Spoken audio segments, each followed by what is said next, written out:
Ya estamos de regreso. ¿Ahí me escuchan? Sí, Sí, doctor. doctor. Escucho. Perfecto. Entonces decíamos, nosotros lo englobamos como cambios en el hábito intestinal. ¿Ya se conectó la compañera que hizo las preguntas? No, creo que no. Bueno, la esperamos porque si no va a decir que no le contestamos a ella. Sí, Sí, Doc. sí.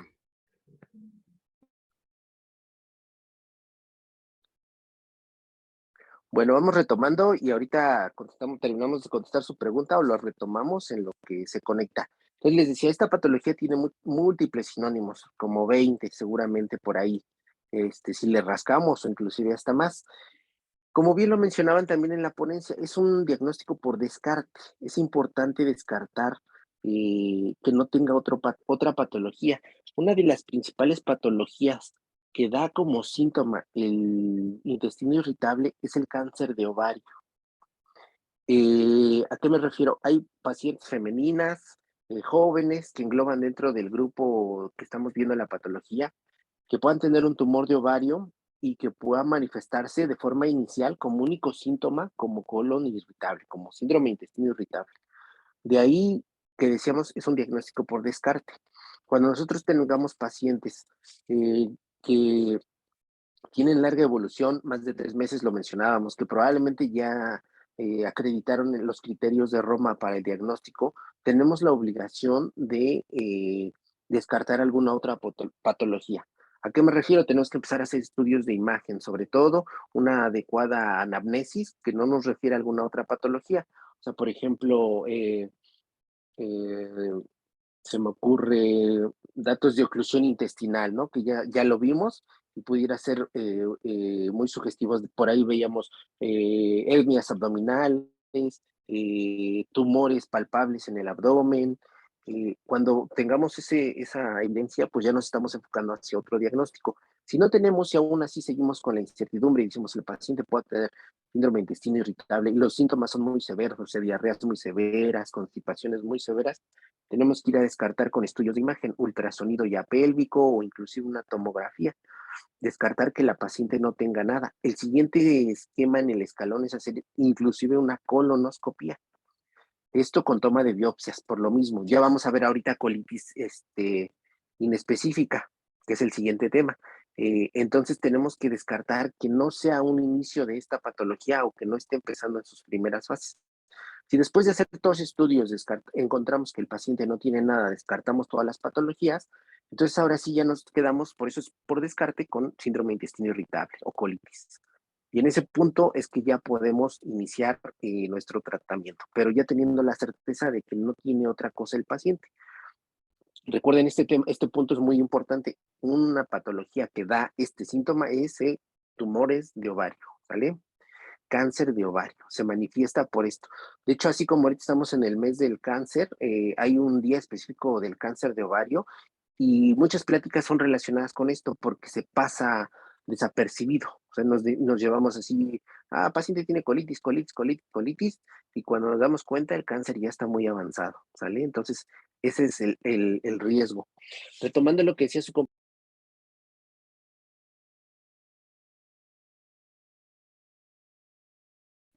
¿Se cortó el Se doctor? muteó, doctor. Creo que apagó su micro.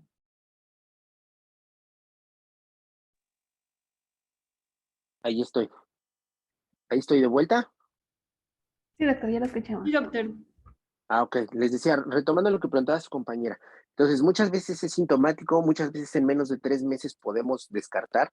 Ya vimos también parasitosis, probablemente después de un tratamiento antiparasitario podemos revertir estos síntomas, pero si el paciente persiste, lo que más nos va a ayudar o actualmente lo que más está indicado son los moduladores del tránsito intestinal, que son los que ponían por ahí, nos los pusieron ahí en la última diapositiva. También los del tratamiento, también los pusieron por ahí los antidepresivos, los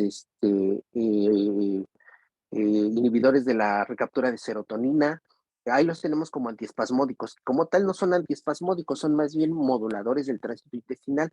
Actualmente los más efectivos son el bromuro de pinaverio y la trimebutina, ¿sale? Esos son los que generalmente tenemos, como bien por ahí también lo comentaron, hay presentaciones donde ya vienen mezclados, el Alevian Duo, el Nesahar, creo también ya lo maneja así similares.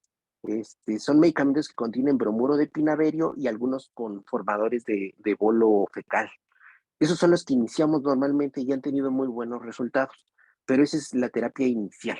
Muchas veces, aunque el paciente tenga diarrea o constipación, empezamos con estos moduladores intestinales, y con eso es más que suficiente para que el paciente se llegue a controlar, ¿sale? Pero ese es el tratamiento inicial, que era la respuesta de su compañera.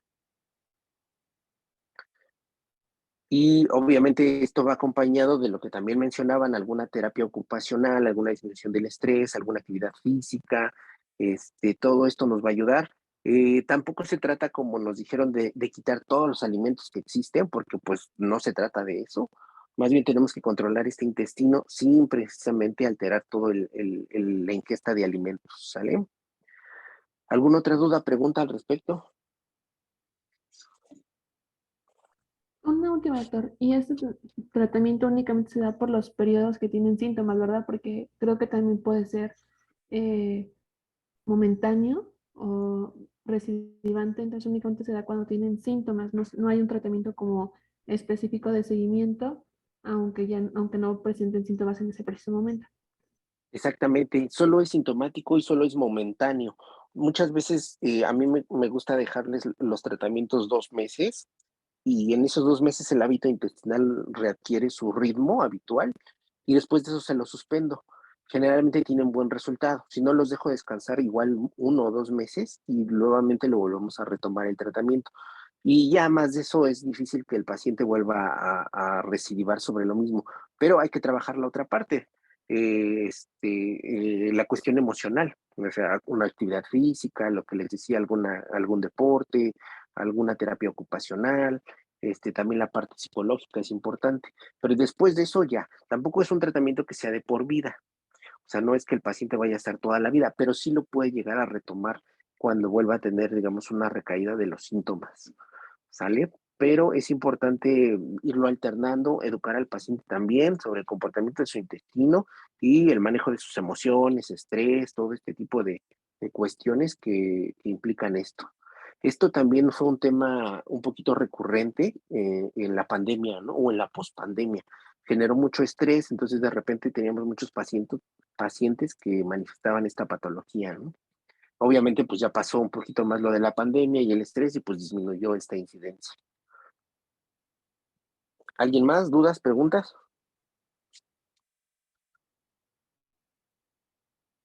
No, doctor, está bien. Perfecto, pues avanzamos a la siguiente patología que es el CUSI. Bueno, buenas noches compañeros. Ahora vamos a pasar a lo que es la colitis ulcerosa crónica idiopática, mejor conocida como CUSI. La siguiente, por favor.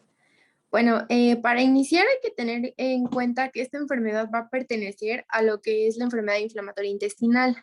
Esta, tanto como Crohn, van a formar lo que es esta enfermedad inflamatoria intestinal. Entonces, CUSI va a ser un subtipo de esta enfermedad y esta se va a caracterizar porque va a haber una inflamación propia de la mucosa que se va a extender de manera proximal y continua a partir del recto. Ahí en la diapositiva les puse un cuadrito verdecito o azul, como lo quieran ver, y esas son las partes o las porciones que va a involucrar la inflamación de la mucosa. Cuando únicamente abarca lo que es el recto, la vamos a conocer como proctitis. Si ya abarca tanto recto como sigmoides, va a ser conocida como proctosigmoiditis. Cuando esta se extiende hacia lo que es el ángulo esplénico, la vamos a conocer como colitis izquierda. Cuando es más extendida, que ya abarca todo lo que es el ángulo hepático, pues se va a conocer así como CUSI extendida. Y cuando abarca todo el colon va a ser conocida como pancolitis. Entonces, pues, como lo ven en la imagen, va a ser una inflamación de esta mucosa y pues bueno, va a pertenecer a lo que es la enfermedad inflamatoria intestinal. La siguiente, por favor.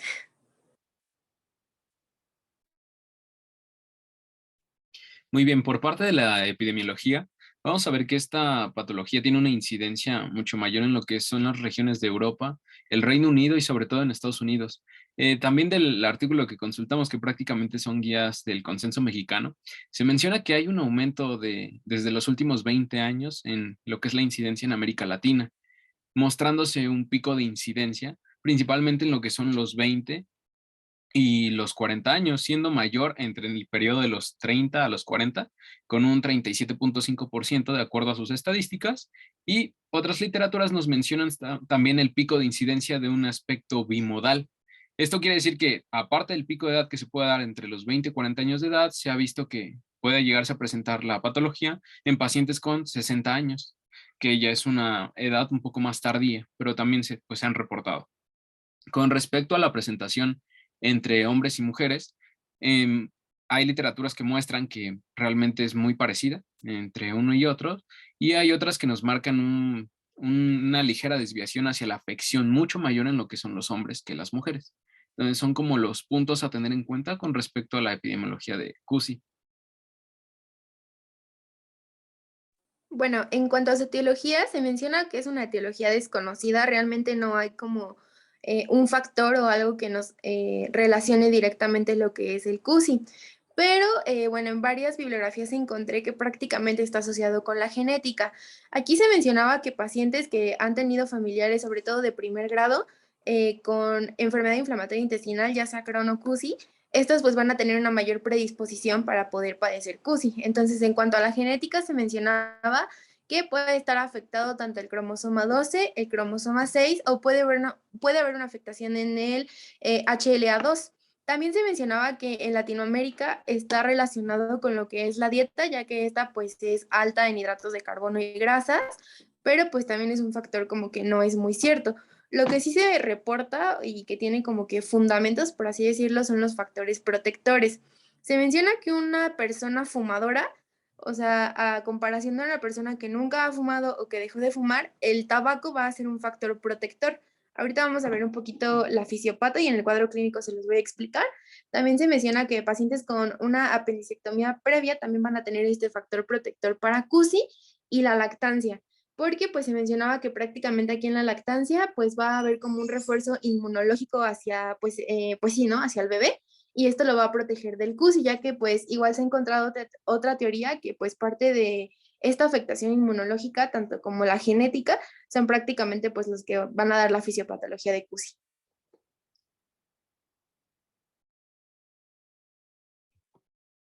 Vale, ahora vamos a adentrarnos en lo que es la fisiopatología, y es un tanto curiosa y llega a ser un poco compleja.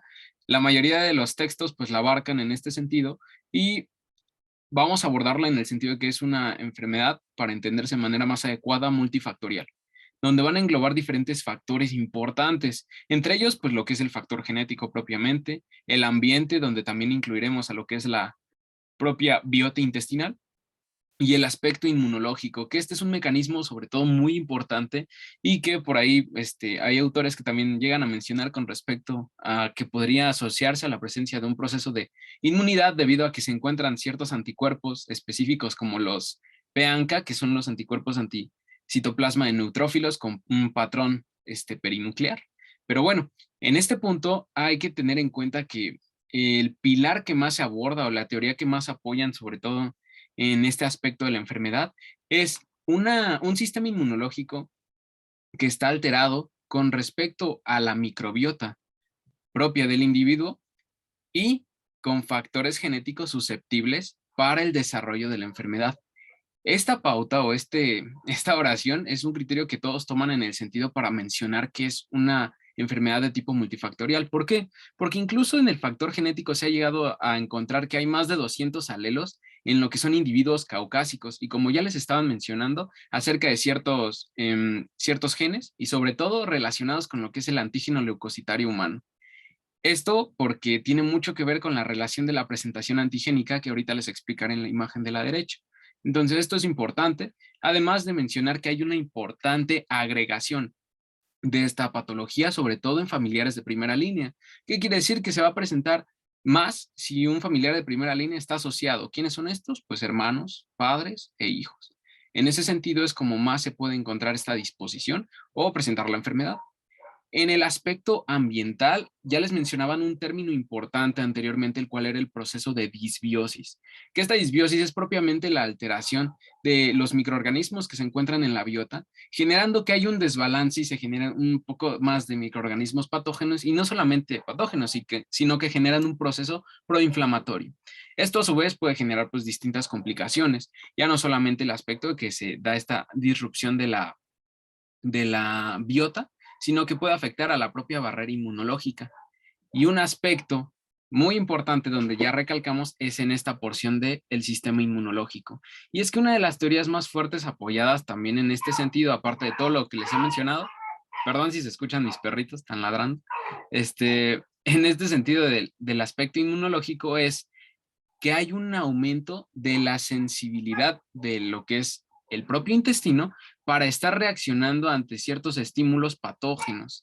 Es decir, va a haber una estimulación o una sobreestimulación del sistema inmunológico para que se esté activando constantemente. ¿Qué es lo que pasa? Fisiológicamente, en nuestro intestino sucede un mecanismo de homeostasis inmunológica. ¿Qué quiere decir? Que pues tenemos patógenos dentro del propio intestino. Todo el tiempo se están reconociendo sus moléculas y las células del propio epitelio lo reconocen y a través de las células presentadoras de antígeno llegan a pasar esta información. Lo que pasa aquí es que las células T helper, los linfocitos T helper, tienen una asociación de adaptación. ¿Qué es lo que pasa? Que al estar en una exposición constante con este aspecto, lo que genera es la activación del TH2, que si recordamos un poquito de inmuno, el factor TH2 nos habla de una respuesta de tipo inmunológica, pero no inflamatoria. Es decir, solo está generando una adaptación y reconocimiento a ese patógeno. Mientras que es lo que pasaría en un paciente que está desarrollando una enfermedad de CUSI, según lo que se ha estudiado en este aspecto inmunológico, es que las células dendríticas presentadoras principales de antígeno generan una estimulación de estas células neutrófilos macrófagos y a través de estos T helpers van a generar una activación propiamente, pero ahora de esta señalización TH2 que decíamos no inflamatoria, pero ¿qué sucede aquí? Que es una señalización atípica. Y lo que va a favorecer es la liberación de ciertas interleucinas que generan una inflamación constante y pues muy marcada, como lo es la interleucina 13, la interleucina 15, y sobre todo asociaciones con factores como la interleucina 17 y la interleucina 10, que son como los principales que van a estar generando esta activación y propiamente una constante inflamación de la mucosa intestinal. Esto es con respecto a la fisiopatología, que llega a ser un poco engorrosa y todo, pero espero haberme explicado bien. ¿Y tienen alguna duda con esto? Todo muy claro, Dana. Todo Sí, bien. vale. Muchas gracias. Pues continuamos. Y bueno, no se los había mencionado en la diapo pasada porque quería que primero viéramos la fisiopato, pero bueno, en cuanto a factores de riesgo se menciona que, pues por lo mismo de que es una etiología desconocida, prácticamente los que se han encontrado como que en las últimas guías, pues es lo que es la obesidad, hipertensión, diabetes, o sea, todos esos procesos que a su vez nos van a dar un proceso inflamatorio, pues van a ser un factor de riesgo para desarrollar CUSI. Y pues bueno, ya que vimos el cuadro clínico, para esto, pues vamos a tener que un dato clave para poder pensar en CUSI o para sospechar de CUSI, va a ser que el paciente generalmente va a presentar diarrea sanguinolenta. Esto igual no se los anoté porque no vienen todas las guías, pero sí se va a clasificar en un CUSI leve, moderado, severo y fulminante. Cuando hablamos de un CUSI leve, estamos hablando que el paciente va a tener más o menos, bueno, va a tener 4 o menos evacuaciones diarreicas al día. Esas pueden estar acompañadas o no de sangre, pero el paciente no va a presentar datos sistémicos, es decir, no va a presentar fiebre, no va a tener taquicardia. En cuanto hagamos estudios de laboratorio, no va a tener anemia, no va a tener marcadores inflamatorios elevados. Entonces, únicamente el paciente va a tener 4 o menos diarreas con o sin sangre al día. Ese es el estadio leve. En el moderado vamos a tener que el paciente ya va a presentar 4 diarreas al día. Igual estas pueden ir acompañadas o no de sangre, pero tampoco va a tener datos sistémicos, no va a haber afectación sistémica. Ya propiamente en el estadio grave, el paciente va a tener más de 6 evacuaciones. Estas sí ya van a estar acompañadas de sangre y ya el paciente ya va a tener fiebre, ya va a tener taquicardia, ya va a tener anemia, bla, bla, bla. Y en el estadio fulminante, que es como el más peligroso para el paciente, es cuando va a haber más de 10 diarreas al día. Estas igual ya van a estar acompañadas de sangre y el paciente ya va a estar en un estado hemodinámico, bueno, va a estar inestable hemodinámicamente. Aquí incluso el paciente se menciona que la anemia que llegan a presentar, bueno, ahorita lo vamos a hablar en los laboratorios, pero que la anemia pues incluso es de 10, entonces ya necesitan transfusiones para poder pues establecerlo hemodinámicamente y ya posteriormente iniciar el tratamiento. Entonces, bueno, todo esto se los menciono porque CUSI también va a ser una enfermedad que no va a tener como un cuadro clínico pues clave, ¿no? O sea, puede tener muchos síntomas y puede tener manifestaciones tanto gastrointestinales como extraintestinales. Como les mencionaba, pues generalmente el paciente va a presentar diarrea sanguinolenta y si el paciente presenta un cuadro gastrointestinal, este puede presentar un dolor tipo cólico o puede presentar como un dolor que lo mencionan como obstructivo en los cuadrantes inferiores. También ahorita que veamos el diagnóstico diferencial, van a ver por qué. También pues se menciona que estos pacientes van a tener urgencia en la defecación, ya que prácticamente pues van a estar evacuando todo el día, porque los pacientes, la mayoría, se van a presentar entre un estadio moderado y grave. Es decir, van a tener aproximadamente de 6 a 10 evacuaciones al día. También van a presentar lo que es el tenesmo, que va a ser esta necesidad de ir al baño, a pesar de que pues ya en el intestino ya no haya nada que evacuar. Van a presentar distensión abdominal y meteorismo, si es un cuadro gastrointestinal. Ya cuando el paciente está en un estadio grave o fulminante, que es cuando les mencionaba que ya va a haber afectación sistémica, pues el paciente va a presentar fiebre, taquicardia, pérdida de peso, malestar general, adinamia, astenia. Y cuando se presenta un cuadro extraintestinal, digo, esto es menos común que el gastrointestinal, pero hay pacientes que luego llegan pues con estos datos y pues nunca se piensa en CUSI porque pues realmente no son como datos que pues tú pensarías en CUSI.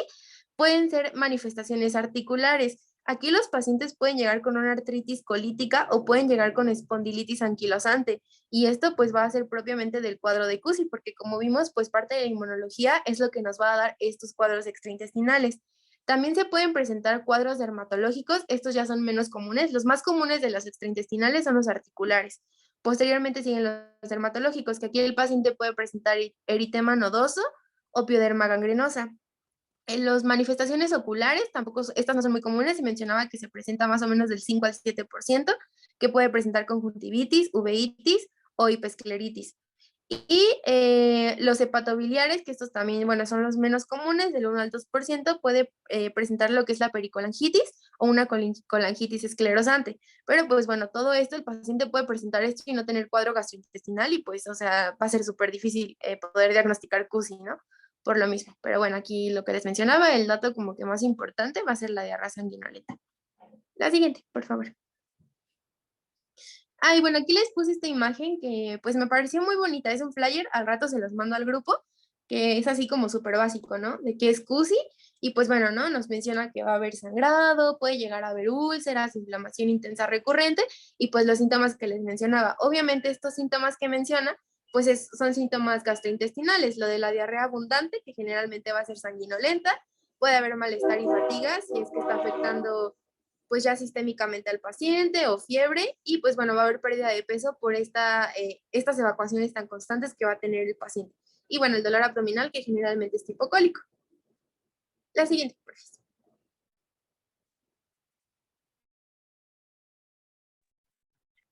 Vale. Ahora en la parte del diagnóstico vamos a ver que hay que relacionar diferentes cosas pues que hemos estado viendo a lo largo de esta pequeña charla. Sobre todo pues el aspecto de soportar o apoyar a nuestra clínica que nosotros estamos viendo desde la anamnesis, la exploración física y pues ayudarnos con laboratoriales y sobre todo el estudio endoscópico. Entonces el conjunto de esto, y lo mencionan las propias guías, es lo clave para que nosotros lleguemos al diagnóstico propiamente de la colitis ulcerativa crónica idiopática. En el caso de los estudios histológicos también se hablan como un complemento en el aspecto diagnóstico, pero estos son los más marcados.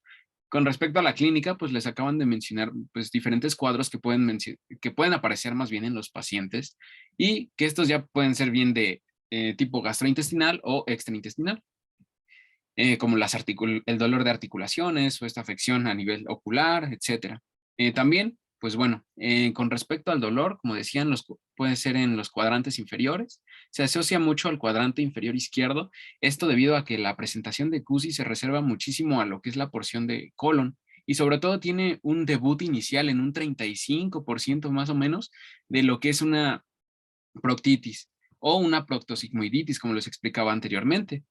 Y bueno, dentro de la exploración física, ¿qué son cosas que tenemos que ir valorando? Pues propiamente lo que ya sabemos, signos vitales en el paciente, exploración abdominal que nos vaya guiando un poco más al diagnóstico, que no sea sugestivo también de alguna otra patología, porque aquí también es importante el aspecto del diagnóstico diferencial. Entonces, pues ver si hay signos de irritación peritoneal, cómo es el dolor del paciente, si es de tipo localizado, si lo encuentra de tipo difuso. Muy bien, y pues bueno, esta valoración del abdomen. Ahora, en esta parte de la clínica me gustó mucho ponerles este cuadro de acá, de la derecha, porque nos genera una comparativa con diferentes aspectos entre lo que es CUSI y Crohn. Por lo general, bueno, como les mencionaron en el inicio, en la definición, tanto CUSI como Crohn son los dos espectros más comunes de la enfermedad inflamatoria intestinal. Entonces, por lo general se hace esta comparación entre uno y otros. Y vemos que aquí el sangrado rectal, que era algo que les mencionaba mi compañera, pues en el caso de CUSI llega a ser frecuente, mientras que en Crohn llega a ser raro o moderadamente frecuente. La presencia de moco o pus, y es que, bueno, el CUSI llega a presentarse o se llega a englobar dentro de los síndromes de tipo disentéricos, con esta presencia de diarrea con sangre y con moco, entonces también llega a ser frecuente. Muy bien, ahora, enfermedad de intestino delgado, aquí esto sí es muy clave y que lo menciona la literatura. En el caso de CUSI, llega a englobarse, como lo mencionó mi compañera, en los segmentos colónicos, ya sea a nivel sigmoides, ya sea una colitis de tipo izquierda afectando a nivel transverso, o ya una pancolitis, que es una afección total.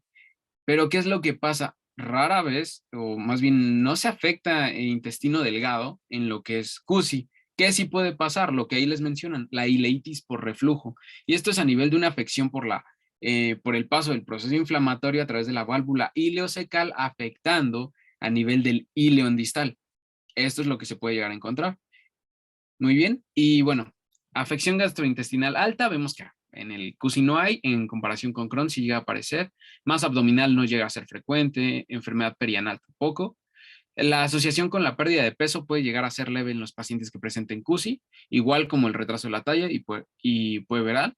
Y bueno, la fiebre, la anorexia y la fatiga, que son síntomas inespecíficos, llegan a ser inconstantes en comparación con su hermano, la enfermedad de Crohn, que sí llega a presentarlos. Entonces, esta tabla se me hace muy clave en este sentido y para recordar los aspectos clínicos y pues puntos claves de la enfermedad y recordar que pues todo esto se tiene que apoyar con pues laboratoriales y endoscópicos. Ahora, solo acabamos de ver el aspecto clínico.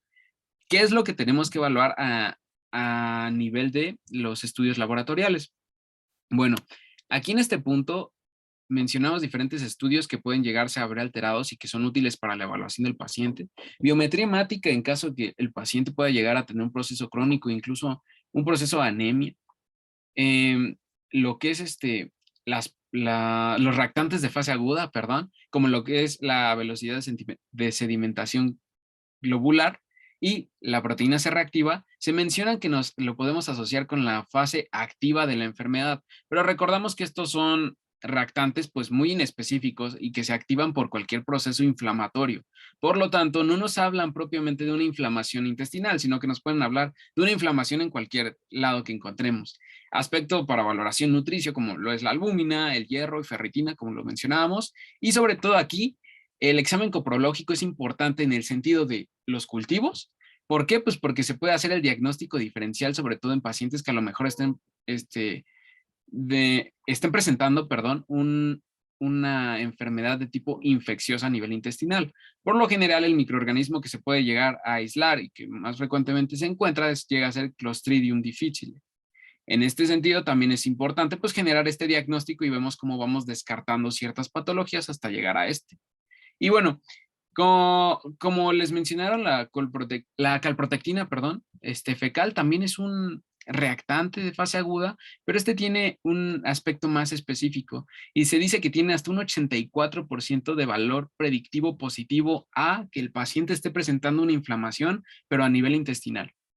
Entonces, en esta tabla les ponía el aspecto de la valoración de cómo podíamos valorar la calprotectina a nivel de heces y vemos que la presencia de menos de 50 microgramos apoya un diagnóstico de síndrome de intestino irritable como causa no inflamatoria, es decir, no tenemos elevadas tal cual estos niveles del reactante de fase aguda.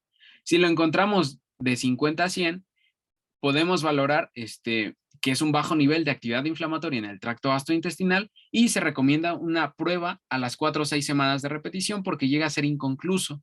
Aquí nos marcan que el límite donde ya a partir de ahí nos habla de una inflamación a nivel intestinal es el corte de más de 200 microgramos de calprotectina. Y algunos marcan que incluso llega a ser un estudio inconcluso de 50 hasta 200, que es precisamente el corte que tenemos. Este va a ser un marcador pues importante que nos puede ayudar a la valoración del proceso inflamatorio.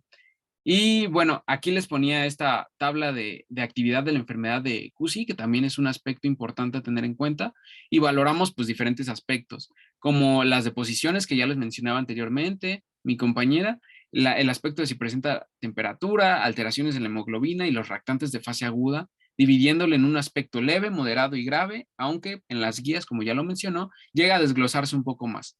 Esto está adaptado a los criterios de True-Love y WITS, que son de los primeros criterios que se utilizaron para el índice de severidad en un paciente con CUSI, son desde 1950 aproximadamente, entonces ya tienen mucho tiempo.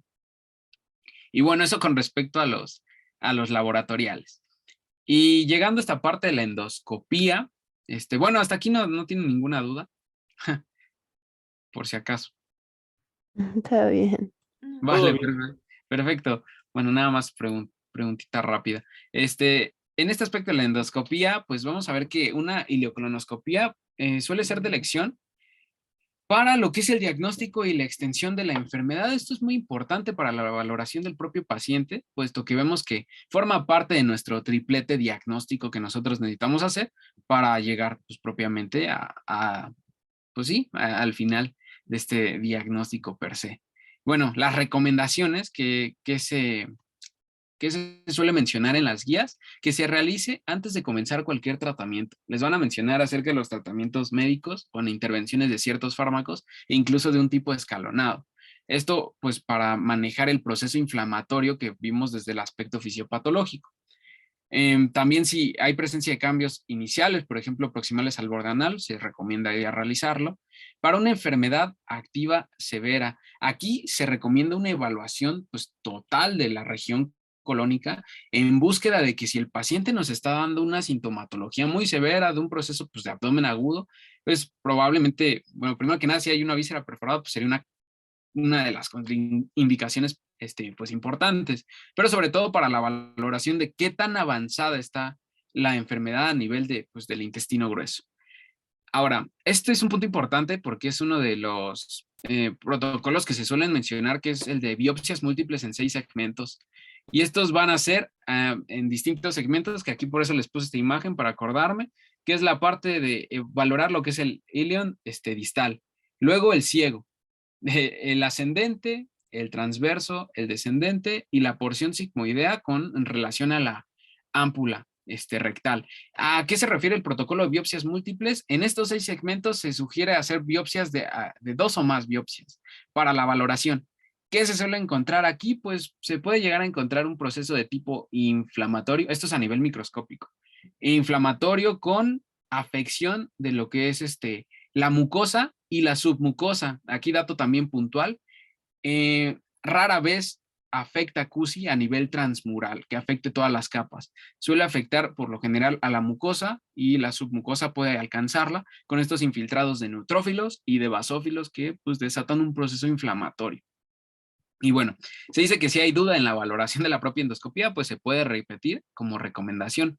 Ahora, los hallazgos que pues, se pueden llegar a encontrar en la propia endoscopía, pues son variados desde el aspecto del eritema, pérdida de la red fina vascular, y esto es porque propiamente en el intestino lo que se vería es el vaso tal cual, muy fino, que está pues irrigando a la pared de aquí. ¿Qué es lo que va a pasar? Que se pierde. Vamos a ver este videíto muy corto, que lo que podemos ver pues es una valoración donde vean cómo va pasando, y si no se ve tan bien, una disculpita, voy a detenerlo donde se trate de ver mejor.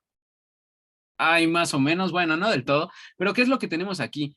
A nivel de a esta valoración colónica, lo que podemos observar es este aspecto de hemorragias puntiformes, y eso es sobre todo la asociación a la presencia de petequias, de sangrados por proceso inflamatorio.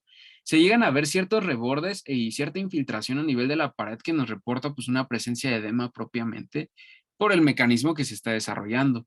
Friabilidad de la pared, y esto nos lo puede asociar mucho pues con esta aligeramiento de la misma y con la debilidad que puede ocasionar pues una complicación tal cual, y la pérdida de la red fina vascular, que como vean, aquí no vemos ningún vasito así que se esté marcando finamente. Aquí sí una disculpa de mi parte, creo que les hubiera puesto una imagen de la red fina vascular, pero tal cual, se ve el vasito y se ve la disposición de cómo está irrigando la pared.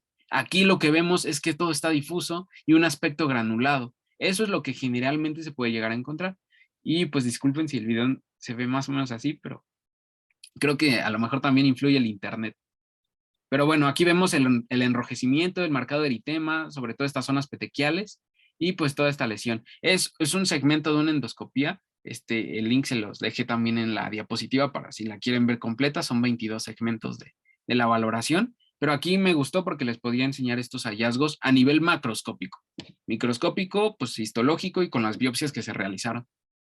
Muy bien, creo que eso es con respecto a la endoscopía. No hay dudas en eso. Ya si no es así, pues entramos a esta parte que es también breve, que nos habla de, pues, el índice de actividad también es valorado por diferentes escalas. Aquí sí hay una gran cantidad de escalas que podemos encontrar en la literatura para valorar el CUSI, y sobre todo los que se tomaban en cuenta, los que primero surgieron, eran los de True Love y WITS, que era lo que anteriormente les mencioné. Esos surgieron desde 1950 y se fueron actualizando hasta que los que he visto que se usaban más en las literaturas pues, más recientes es la actividad endoscópica por los índices de Mayo, de acuerdo a sus características y cómo se va a reportar después de pues, esta endoscopía. Y es de acuerdo a los hallazgos que vayamos encontrando en el estudio, va del 0 al 3 y con índices de leve, moderado, grave y pues el aspecto normal, teniendo en cuenta lo que podemos observar. Y son como las escalas que más se usan para el reporte a nivel endoscópico. También a nivel endoscópico está esta de acá, que es la de U6, que es el índice de severidad endoscópica de la enfermedad ulcerosa crónica.